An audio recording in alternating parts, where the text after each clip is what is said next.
Hello there, beautiful soul. Welcome to my channel. I'm back with another video.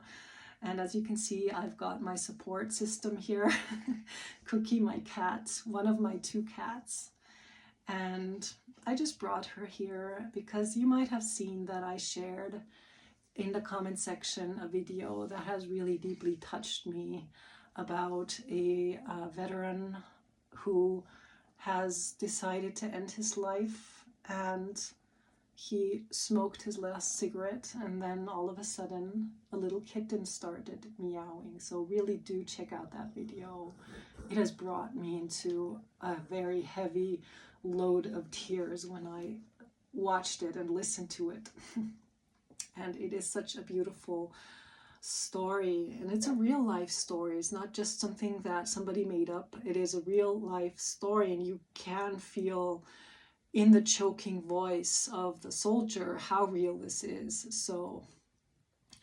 And this has really encouraged me to talk about suicidality, about suicidal thoughts, about what it means for people to commit suicide, what it means for those left behind, and how we can think and talk about this topic at a very deep spiritual level and not condemn anybody, because I feel that is the most important thing. And some of you know that I'm a psychiatrist, so I have really dug deep into this topic. I have been working in a clinic for years now, and I have reflected on it on many levels, on many approaches.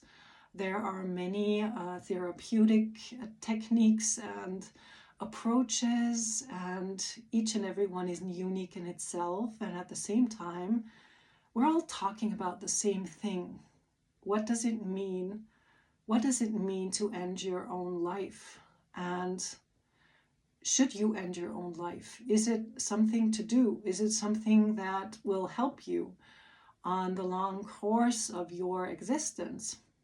Will it help end your suffering, or will it perpetuate suffering? So if you, like me, believe fully in the concept of reincarnation, in the concept of afterlife and before life and between lives, then you will have a different view on this topic than somebody who doesn't believe in that, or who doesn't feel that life goes on after killing oneself. So there are many reasons why I want to talk about this. The first reason is that I have had a mental breakdown a couple of weeks ago when two people who I've known and who I've cherished have ended their lives, have decided and successfully ended their lives. One of them was a YouTuber who has been talking about his suicidal thoughts, about his spiritual struggle, about his twin flame journey, about so many things in a way that really also brought some insight for me. He was a very, very courageous soul. He even filmed from out of the closed ward of a psychiatry, and I just feel he brought so much light into what happens when you mentally break down, what happens when you are in a manic depression, what happens when you lose your feeling of connectedness and all those things. And he had talked about that he thought that it wouldn't bring any benefit if he really did suicide himself, so he promised not to. And then one day there was this post which was very obvious that he had at least tried to commit suicide. And so I still feel very connected to him, and I have done a short in his honor. And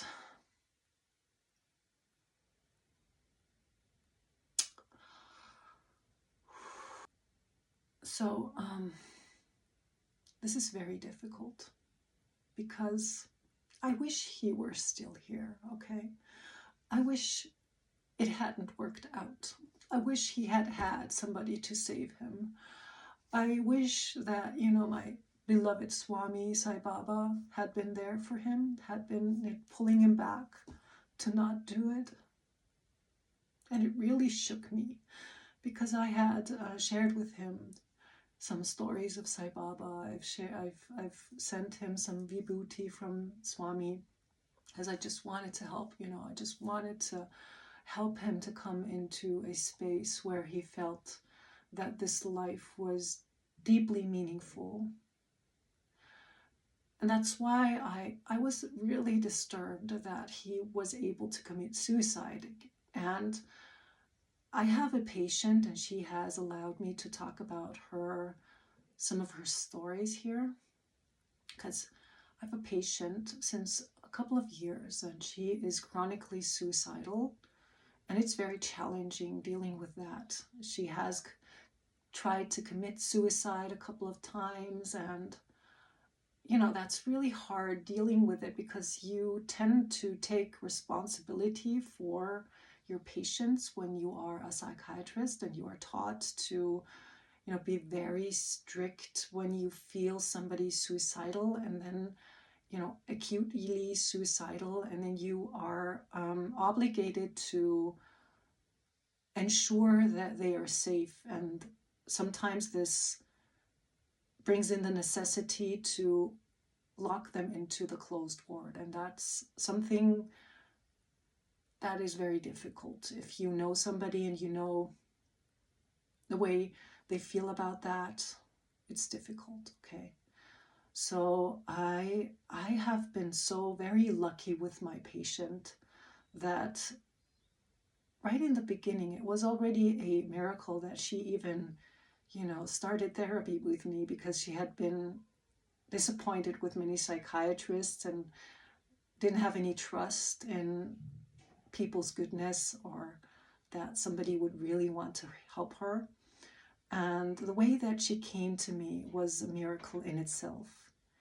And then a series of miracles happened in therapy with her. And the first one was that I was, telling her that I'm going to India, and that's why I don't have, that's why I will be seeing her like in 2 weeks after that.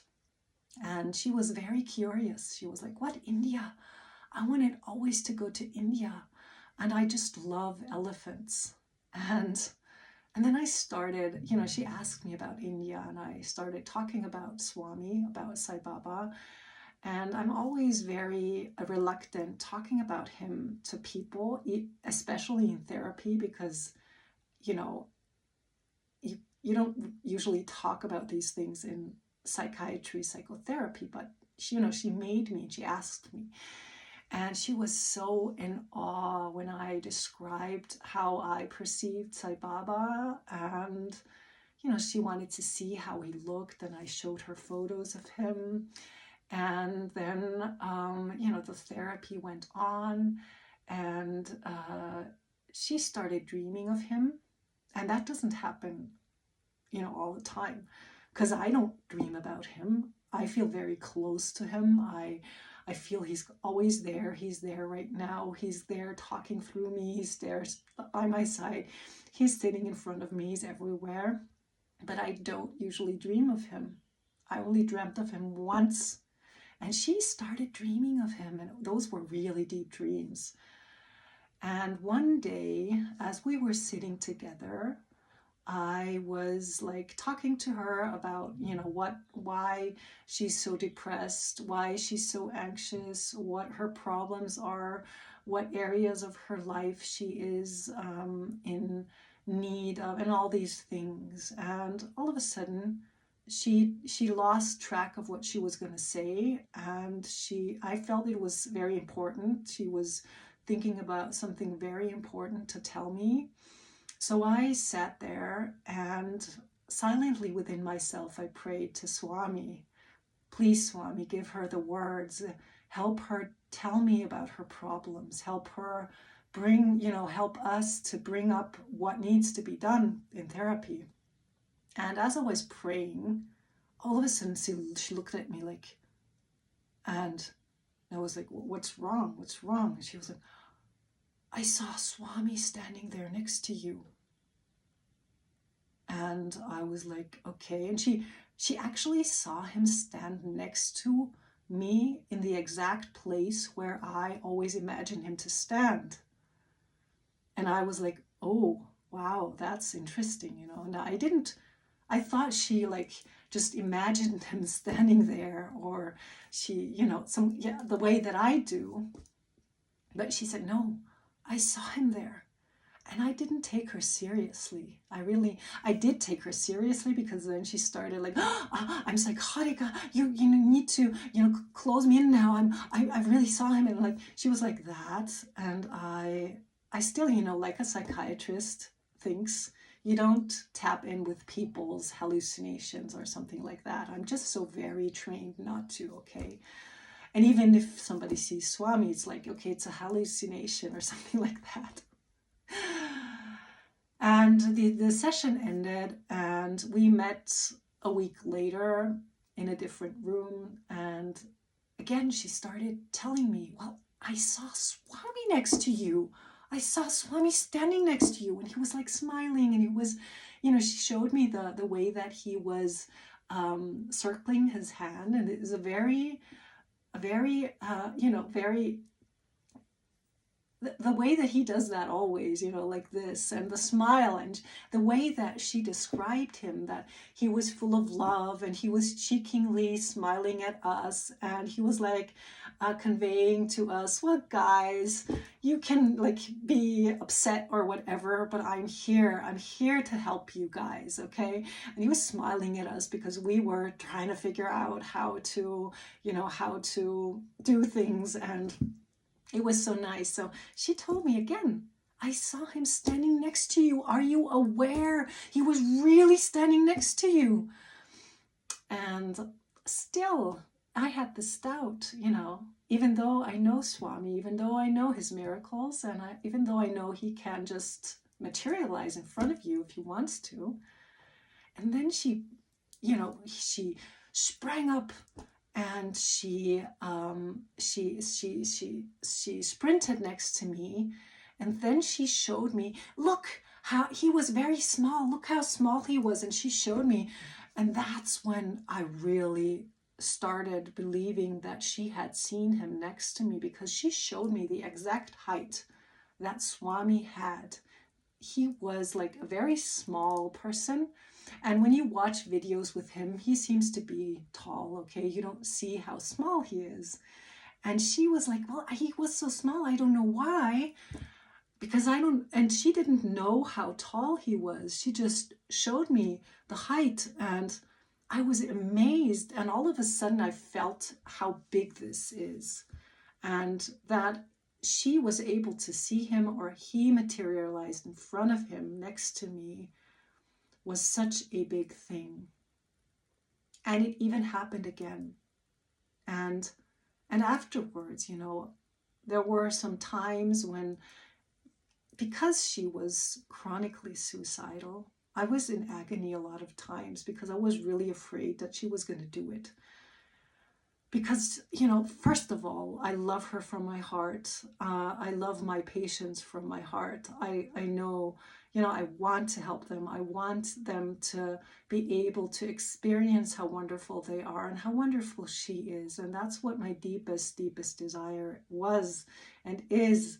And for her to experience this life with Swami in the way that I experience it with him, even though I have times of despair, and I even have sometimes thoughts of I don't want to live anymore, but still Swami always pulls me through.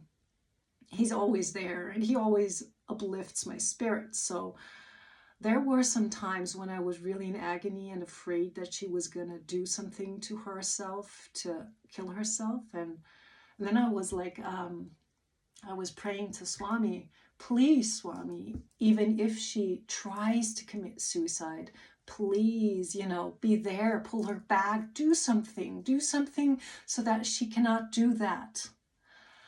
So I prayed intensely, and right after one of those weeks when I really felt like there was, something going on, I talked to her, and then she admitted to me that, she has these pills in her cupboard, and she tried, she opened the cupboard and she had suicidal thoughts. She was determined to take those pills. So she opened the cupboard, and there those pills were standing, and all of a sudden she saw Swami in there in the cupboard, and she closed it again. And she was like, no, I'm not going to do this. I'm not going to do this. So all these things happened, okay? And 1.5 years ago, she all of a sudden again attempted suicide. And I was called by the doctor of a faraway hospital, and it was really disturbing to me.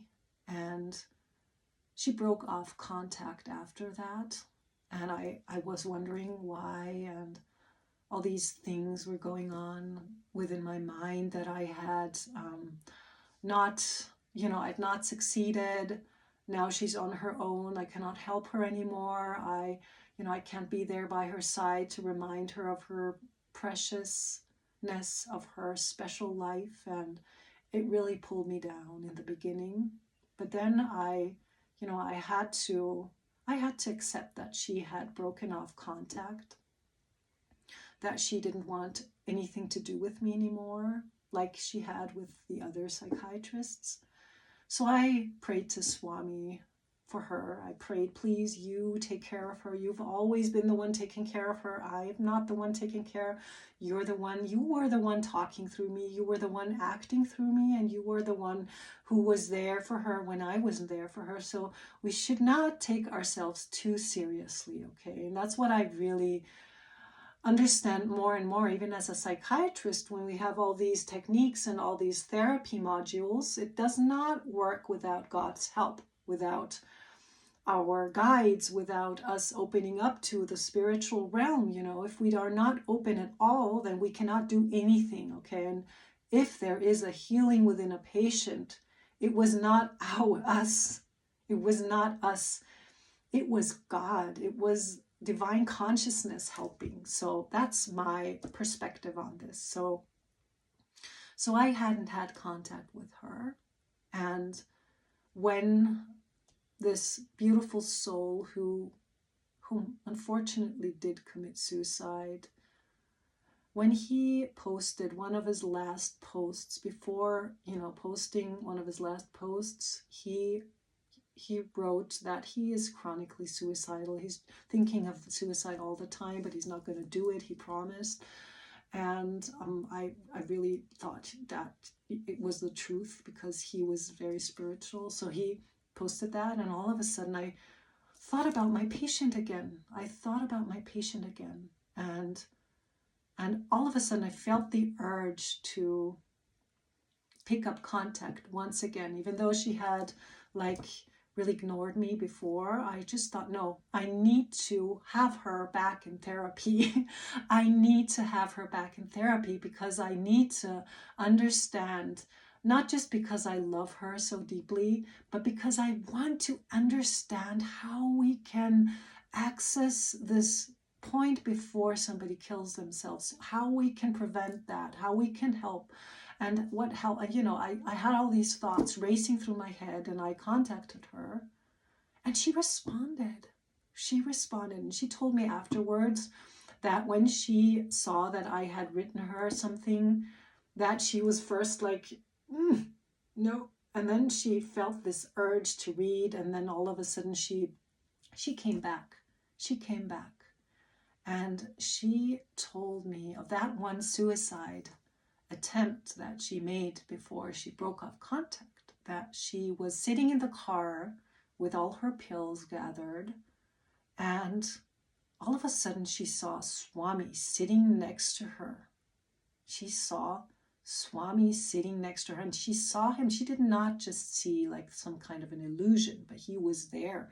It looked real. His orange robe was like falling down on his knees, and he was there. He was looking at her, smiling at her. And then she felt, okay, he's blessing me now for my suicide attempt. And you know what happened? She just got found. She was found, and she was saved. So he saves her all the time. He is the one saving her so that she can still continue therapy, continue talk to me, continue to explore with me suicidality, and of course, most of all, life and consciousness, and what this life is about, and how the mind drives you crazy sometimes and drives you into suicidal thoughts, because it's not you who wants to commit suicide. And that's the really tricky part of this. You do not, if you think about suicide, you don't want to commit suicide because your soul has come here to live. It's your mind that's driving you crazy. It's your mind trying to kill you. And all of a sudden, after this phase when Klaus has, taken his life, and another one a couple of days afterwards, a person whom I have loved and cherished too, he also took his life. I was all over and crazy in my mind. What is this? Why? And so the only question for me is, why not to commit suicide? Why not to commit suicide? And how to cope with when somebody has committed suicide, how to cope with that. But the in-between thing, allowing you to commit suicide, I'm not going to give you that. No, I'm not going to give you that. But I will, I do think that when somebody has committed suicide, that there are guides around that soul, there are angels, guides, God is there to take care of the soul, the fragile soul. And I do believe that somebody who has committed suicide, in the awareness of understanding that he has just right now committed suicide, they see the true potential that they have just thrown away by committing suicide. And that must be such a shock, to be in this realm after this life, you be out of your body, and to see, your body down there, your dead body, and understand, oh my God, I have thrown away such a potential. This life had such a potential for me in store, and I had just wasted away. So that's what I really believe. And I really believe that, full of compassion, that's what happens afterwards. And at the same time, then a couple of other things, people are saved. Again, you are not lost if you have committed suicide. I don't believe in that. And I don't feel that you are wandering around like a ghost when you've committed suicide. I don't believe in that. So I believe in something that is full of compassion, because for me, God is full of compassion. And our guides are full of compassion. It's only our mind that does not have compassion. And it's the crazy mind that drives us to do things that we don't want to do or shouldn't do, or that make us unhappy. And that's our divine consciousness that is constantly trying to save us from doing things, It's God constantly trying to pull us back. But if the mind is so active and so overly possessed with taking over control, then those things happen. So there is always a light at the end of the tunnel. If you feel that you're going through calamities, if you're going through turbulences, if you feel that you cannot live on anymore, God can always save you at every given moment. But the thing is, you need to also believe in that. You need to hold on to God. You need to, take off your mind from all that ugly stuff that you're thinking of. Take off your mind from things that harm you or others. Take off that mind and really project it on God. Like, think of God, pray to God, and do that incessantly. Don't stop. Don't stop, because when you stop, then the mind sets in and tries to pull you away into spaces that are not healthy for you. So that is my advice as a psychiatrist, and that is my experience with myself and with others, that if you really engage with holy thoughts and holy people, if you talk, you will be saved. And in case you have not, if you are the relative of somebody, or you are the friend or the spouse of somebody who has killed themselves,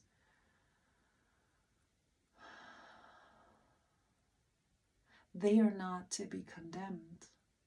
You need to really practice compassion towards yourself, towards the loss that you have encountered.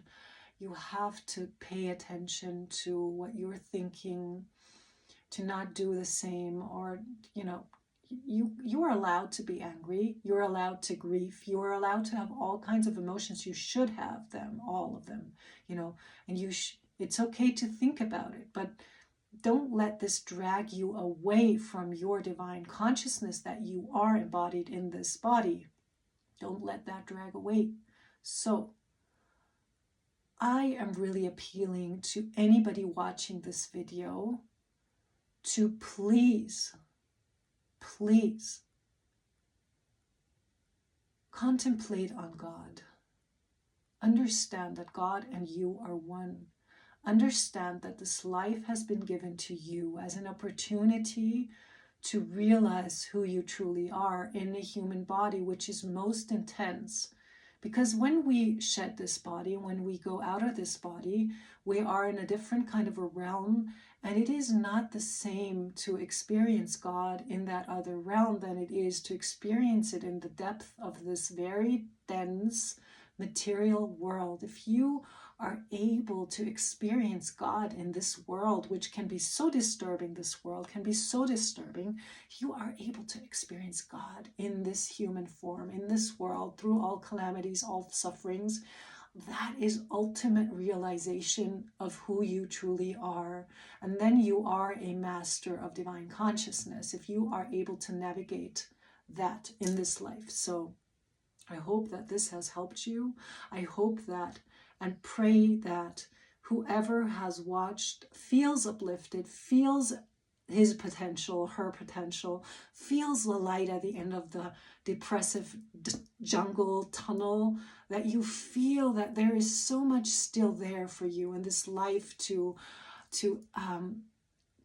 explore and to discover and to experience. That is what I want you to. So have a beautiful day. Bye-bye.